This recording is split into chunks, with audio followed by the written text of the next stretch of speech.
Hello everyone, welcome to Assamese stand-up comedy. My name is Assam Joker. So আজিকালি তো সবে প্ৰেমত পৰে সবে জানো আপোনালোকেও পৰিছে চাগে কিন্তু মানে কিছুমানে সঁচাই কয় নে নাজানো আৰু প্ৰেম অন্ধ হৈ যায় বুলি প্ৰেমত তো তাৰে মই এটা এদিন উদাহৰণ এটা পালোঁ এটা ল'ৰা আৰু এজনী ছোৱালী ভাল পাইছিলে হা তো তেতিয়া মানে তেওঁলোকে কথা পাতি আছিলে ফোনত তো ছোৱালীজনীয়ে মানে ঘৰত বহি আছে ল'ৰাটো ঘৰত আছে তো ছোৱালীজনীয়ে কৈছে কি যে জান মোৰ বাহিৰত কাপোৰ মেলা আছে বতৰটো ডাৱৰী আহি চাই দিয়াচোন কাপোৰটো শুকাইছে নাই এতিয়া ল'ৰাটোৰ ঘৰ হৈছে 10 কিলোমিটাৰ দূৰত ল'ৰাটো কেনেকৈ যায় মানে প্ৰেম সঁচাকৈ অন্ধ নে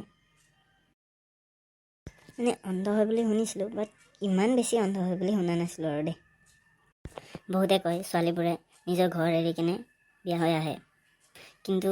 ল'ৰাবোৰে যে নিজৰ ঘৰটো এজনী অচিনাকি ছোৱালীৰ হাতত দি থৈ যায় সেইটো কোনো লক্ষ্য নকৰে কি কৰিবা আৰু ছোৱালীৰে ৰাজত্ব চলি আছে মানে বুজিছানে আৰু এটা সঁচা কথা মহিলাসকলক মোবাইল চাই থকাৰ পৰা আৰু চিৰিয়েল চাই থকাৰ পৰা উঠাই নিয়াৰ ক্ষমতা কেৱল প্ৰেছাৰ কুকাৰৰে আছে এদিন মই ফেচবুক চলাই থাকোঁতে পালোঁ এজনে ফেচবুকত লিখিছে মই প্ৰথমবাৰ বিয়া পাতিম বুলি ভাবিছোঁ তো মানে অভিজ্ঞসকলে মতামত দিব যে শহুৰ ঘৰ ওচৰত হোৱা উচিত নে দূৰত হোৱা উচিত